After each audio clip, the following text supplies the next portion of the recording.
AB जानकारी educational YouTube channel में पुनः आपका एक बार फिर स्वागत है। और आज का हमारा वीडियो का टॉपिक है वह STET के सिविक्स से संबंधित है। जी हाँ, अगर आप STET की परीक्षा देने वाले हैं और आपका विषय सिविक्स है तो इस वीडियो को ध्यानपूर्वक सुनिए, क्योंकि इस वीडियो के माध्यम से 100 प्रश्न आपको हम बताने जा रहे हैं जो कि परीक्षा में काफ़ी आने की संभावना है। अब सीधे चलते हैं वीडियो की तरफ कि क्या है क्वेश्चन। पहला जो क्वेश्चन है देखिए स्क्रीन पर दिखाई दे रहा है कि निम्नलिखित में से कौन सा एक सही सुमेलित है। ए BP सिंह UPA से है, मनमोहन सिंह राष्ट्रीय मोर्चा से है, B वाजपेयी अटल बिहारी वाजपेयी NDA से है और इंद्र कुमार गुजराल वाम मोर्चा से है। और इसका सही जवाब होगा C Atal Bihari Vajpayee AB Vajpayee NDA से है। दूसरा क्वेश्चन है निम्नलिखित में से कौन सा एक सोवियत संघ के विभाजन का परिणाम नहीं है। ए संयुक्त राज्य अमेरिका और सोवियत संघ के बीच वैचारिक युद्ध की समाप्ति, B ध्रुवीय विश्व व्यवस्था का उदय, C IS का जन्म और D मध्य पूर्व एशिया में संकट। और इसका सही जो जवाब होगा वह होगा D। क्या है कि निम्नलिखित में से कौन सा एक सोवियत संघ के विभाजन का परिणाम नहीं है। तो संयुक्त राज्य अमेरिका और सोवियत संघ के बीच वैचारिक युद्ध की समाप्ति होगी, ये भी सही है। और एक ध्रुवीय विश्व व्यवस्था का उदय हुआ, ये भी परिणाम सही है। और CIS का जन्म हुआ, ये भी सही है। लेकिन एक यहाँ पूछ रहा है कि विभाजन का परिणाम नहीं है, तो मध्य पूर्व में संकट यह विभाजन परिणाम नहीं है। अगला क्वेश्चन है यूरोपीय संघ की मुद्रा क्या है। यूरोपीय संघ की मुद्रा क्या है। ए डॉलर, B रुपया, C यूरो और D इनमें से कोई नहीं। और इसका सही जवाब है C यूरो। अगला क्वेश्चन है 4 नंबर, सुरक्षा परिषद के कितने सदस्यों को निषेधाधिकार वीटो प्राप्त है। ए 15, B 5, C 10 और D 20। और इसका सही जवाब होगा B 5 ही उसमें से ऐसे लोग हैं जो वीटो का प्रयोग जो है कर सकते हैं। 5वां क्वेश्चन इस प्रकार है कि निम्नलिखित में से कौन सा कथन सत्य है। ए दक्षिण एशिया के सभी देश प्रजातांत्रिक हैं, B नेपाल एक ऐसा देश है जहां राजतंत्र है, C सार्क 1985 में अस्तित्व में आया और D भूटान एक गणतंत्र है। और 5वां का सही जवाब है C कि सार्क 1985 में अस्तित्व में आया, यही कथन क्या है सत्य है। अगला क्वेश्चन है संयुक्त राष्ट्र संघ USO को महासचिव कौन है। संयुक्त राष्ट्र संघ USO के महासचिव कौन है। ए मनमोहन सिंह, B वान की मून, C बराक ओबामा और D माधव नेपाल। और इसका सही जवाब है D नहीं, यानी कि इसका सही जवाब है B वान की मून, यानी कि संयुक्त राष्ट्र संघ के महासचिव वान की मून हैं। 7वां क्वेश्चन इस प्रकार है भारत और पाकिस्तान के बीच ताशकंद समझौता पर हस्ताक्षर हुआ था। भारत और पाकिस्तान के बीच ताशकंद समझौता पर हस्ताक्षर हुआ था। ए 1965 के युद्ध के बाद, B 1971 के युद्ध के बाद, C 1999 के युद्ध के बाद और D 1962 के युद्ध के बाद। और इसका सही जवाब होगा ए 1965 के युद्ध के बाद। अगला प्रश्न है निम्नलिखित में से कौन सा सार्क दक्षेस का सदस्य नहीं है। निम्नलिखित में से कौन सार्क या दक्षेस का सदस्य नहीं है। ए भारत, तो ये भारत तो है ही, B पाकिस्तान भी है, C इंडोनेशिया और ये इंडोनेशिया जो है दक्षेस का सदस्य नहीं है। अगला क्वेश्चन है 9 नंबर, देखिए स्क्रीन पर जो भी दिखाई दे रहा है कि निम्नलिखित में से कौन सा देश का नाम गुटनिरपेक्ष आंदोलन का सदस्य नहीं है। यह कौन इसमें सदस्य है जो गुटनिरपेक्ष आंदोलन का सदस्य नहीं है। A Bharat, B Britain, C Sri Lanka, D मिस्र। और इसका सही जवाब है B ब्रिटेन। अगला क्वेश्चन है LTTE, आप बहुत फेमस नाम है। LTTE लिटे एक आतंकवादी संगठन है, कहाँ का। श्रीलंका का, पाकिस्तान का, भारत का, रूस का। और इसका सही जवाब है श्रीलंका का। अगला क्वेश्चन 11 नंबर इस प्रकार है कि 1971 में भारत ने अपना पहला परमाणु परीक्षण किया था कहाँ? बीकानेर में, पोखरण में, मिर्ज़ापुर में और त्रिवेंद्रम में। और इसका सही जवाब है पोखरण में।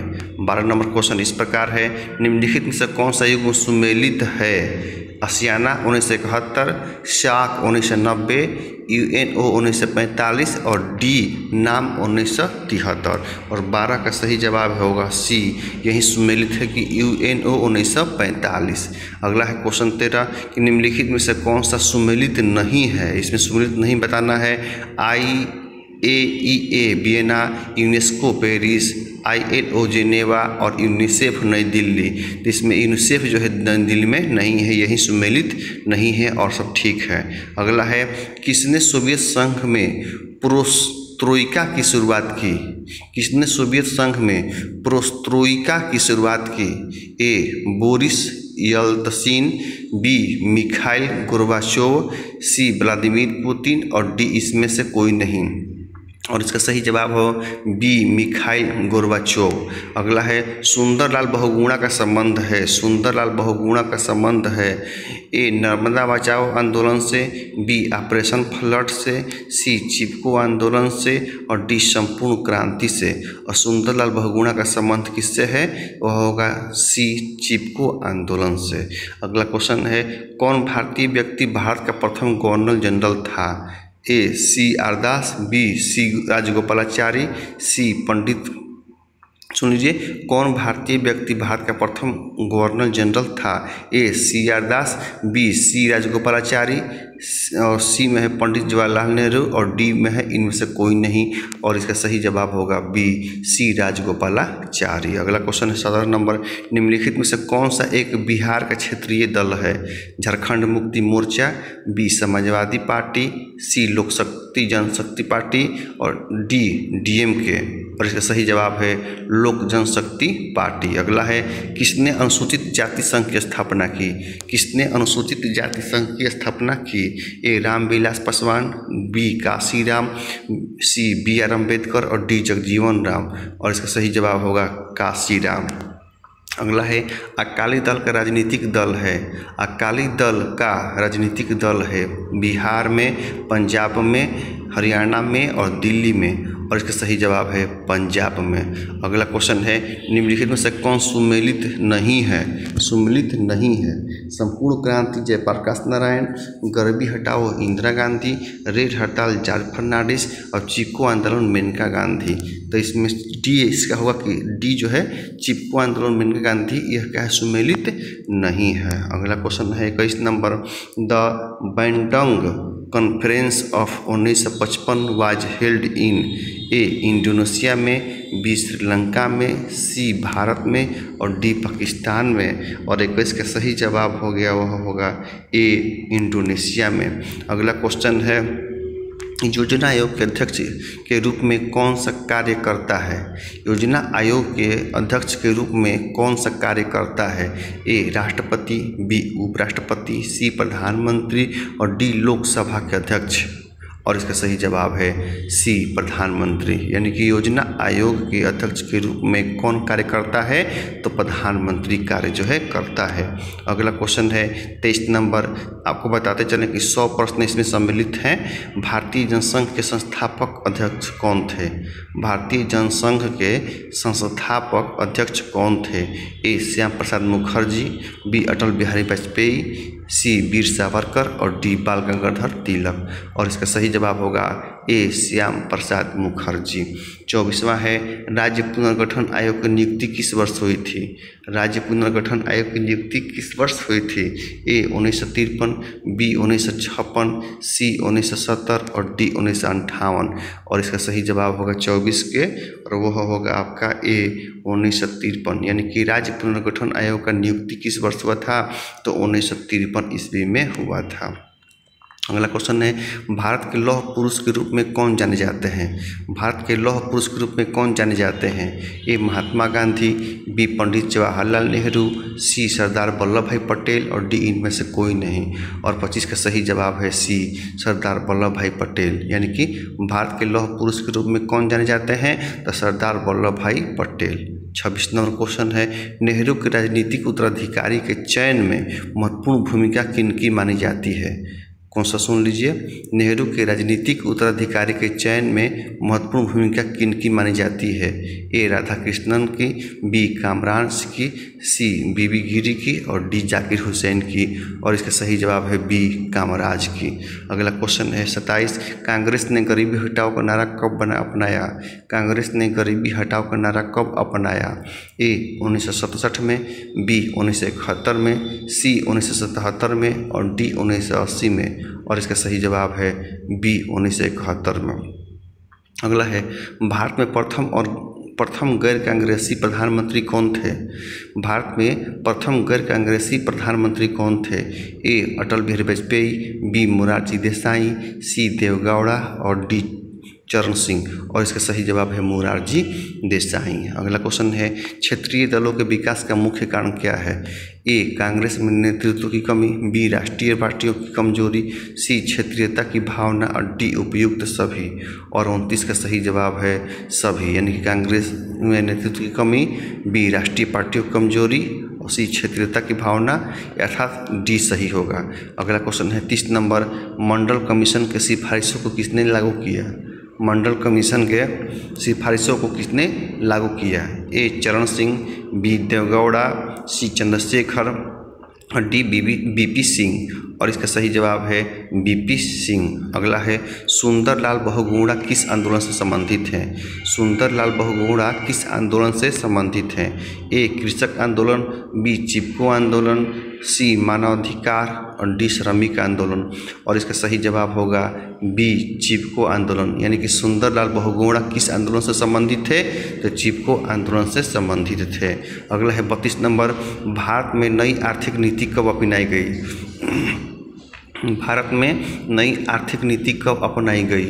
ए 1985, बी 1991, सी 2004 और डी 1996। और 32 का सही जवाब होगा आपका, 32 का सही जवाब होगा डी, यानी कि 1996। यानी कि भारत में नई आर्थिक नीति कब अपनाई गई?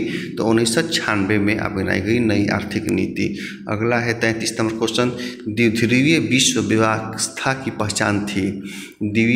ध्रुवीय विश्व व्यवस्था की पहचान थी? ए अमेरिका प्रमुख, बी सोवियत संघ, सी गुट निरपेक्ष राष्ट्र और डी अमेरिका और सोवियत संघ के प्रमुख प्रतिस्पर्धिता। और 33 का सही जवाब होगा वह होगा आपका डी, यानी कि 33 का सही जवाब होगा डी, यानी कि अमेरिका और सोवियत संघ के प्रमुख प्रतिस्पर्धिता। अगला क्वेश्चन इस प्रकार है, सोवियत संघ से, ध्यान दीजिए, सोवियत संघ से संबंधित कौन सा सैनिक गठबंधन था? ए नाटो, बी सीटो, सी वार्सा पैक्ट और डी सैंटो। और 34 का सही जवाब है सी वार्सा पैक्ट। क्वेश्चन सुन लीजिए कि सोवियत संघ से संबंधित कौन सा सैनिक गठबंधन था? और सही जवाब होगा वार्सा पैक्ट। ये बहुत इंपॉर्टेंट क्वेश्चन है। अगला क्वेश्चन सुन लीजिए, ये थोड़ा सा टेढ़ा हो गया है, फिर भी चलिए 36 नंबर क्वेश्चन आपको बता रहे हैं कि तालिबान व्यवस्था किस देश में 1966 से 2001 तक स्थापित रहा? तालिबान व्यवस्था किस देश में 1966 से 2001 तक स्थापित रहा? ए ईरान, बी इराक, सी पाकिस्तान और डी अफगानिस्तान। और 36 का सही जवाब होगा वह होगा डी अफगानिस्तान में। अगला है, सार्क का स्थापना किस वर्ष हुआ? सार्क की स्थापना किस वर्ष हुआ? 36 का सुन लीजिए, सार्क की स्थापना किस वर्ष हुआ? क्वेश्चन नंबर 37 है। तो ए 1980, बी 1985, सी 1990 और डी 1995। और सही जवाब होगा इसका 37 का, वो होगा बी 1985। यानी कि सार्क की स्थापना किस वर्ष हुई? 1985 ईस्वी में हुई। अगला क्वेश्चन है, सुरक्षा परिषद में निषेधाधिकार संपन्न देशों की संख्या है। सुरक्षा परिषद में निषेधाधिकार संपन्न देशों की संख्या है 38 में देख लीजिए। 38 का होगा A 11, B 5, C 9 और D 7 और B इसका सही जवाब होगा 5, यानी कि सुरक्षा परिषद में निषेधाधिकार संपन्न देशों की संख्या 5 है।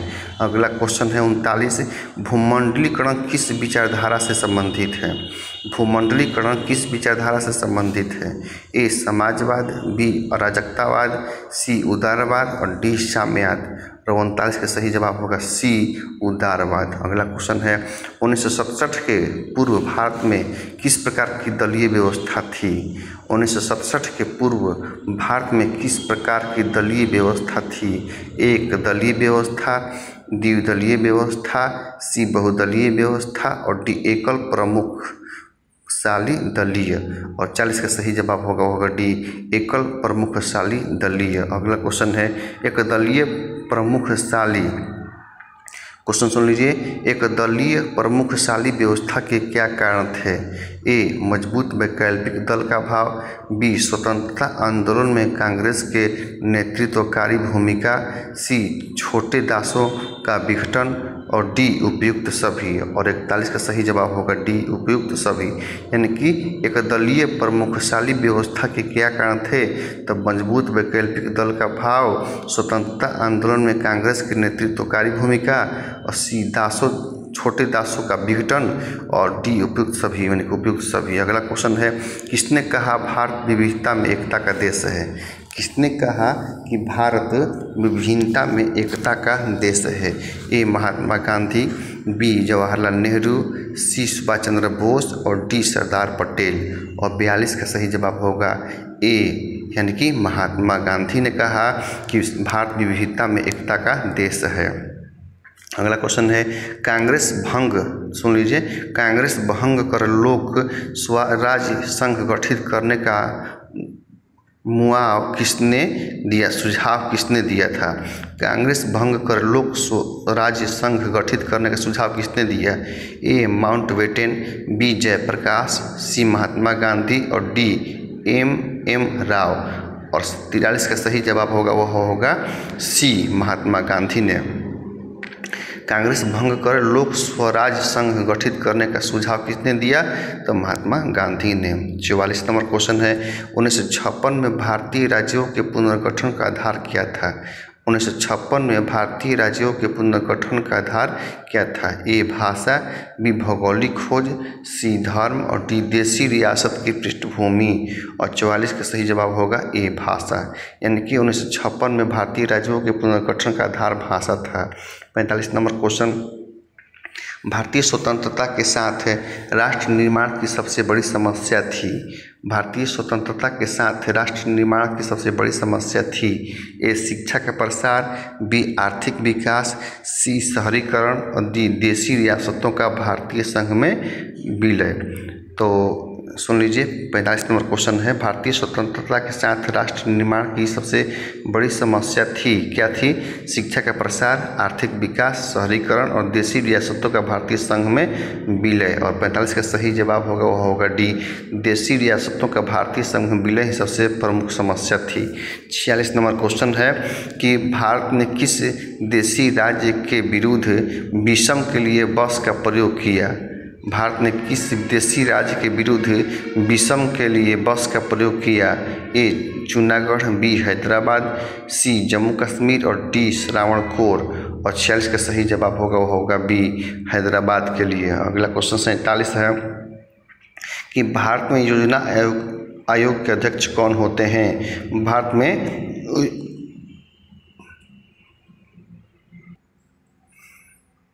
क्वेश्चन सुन लीजिए 47, भारत में योजना आयोग के अध्यक्ष कौन होते हैं?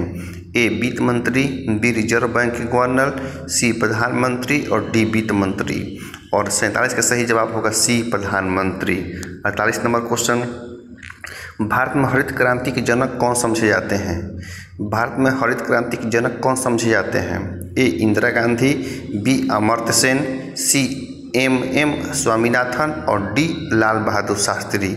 और इसका सही जवाब होगा 48 का होगा सी, MM स्वामीनाथन। यानी कि भारत में हरित क्रांति की जनक किसे समझते हैं, किसे जाना जाता है, कौन है, तो उसका सही जवाब होगा MM स्वामीनाथन। 49 नंबर क्वेश्चन है, भारतीय नियोजन व्यवस्था किस विचारधारा पर आधारित है? भारतीय नियोजन व्यवस्था किस विचारधारा पर आधारित है? ए पूंजीवाद, बी साम्यवाद, सी लोकतांत्रिक समाजवाद और डी गांधीवाद। और 49 का सही जवाब होगा सी लोकतांत्रिक समाजवाद। अगला है 50 नंबर, किस देश के साथ भारतीय संधि पंचशील के सिद्धांत से संबंधित है? किस देश के साथ भारतीय संधि पंचशील के सिद्धांत से संबंधित है? ए सोवियत संघ, बी इंग्लैंड, सी चीन और डी पाकिस्तान।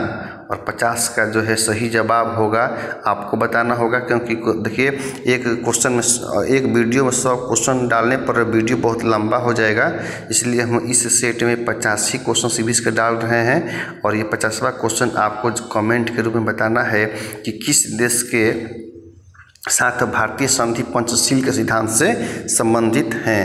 ए है सोवियत संघ, बी है इंग्लैंड और सी है चीन और डी है पाकिस्तान। तो इसी का आंसर आपको जवाब देना है। और इसी के साथ इस वीडियो को हम बंद कर रहे हैं और अगले वीडियो में 50 से 100 तक जो है आपके क्वेश्चन आपके सामने हम आज रात में उपलब्ध करा देंगे। और तो जो है इस वीडियो को जल्दी से जल्दी कम से कम 2 बार देखकर इस क्वेश्चन को जो है याद कर लीजिए। तब तो इसी के साथ इस वीडियो को हम बंद कर रहे हैं और अगले वीडियो में एक नई जानकारी लेके आएंगे। तब तक के लिए जय हिंद, जय भारत।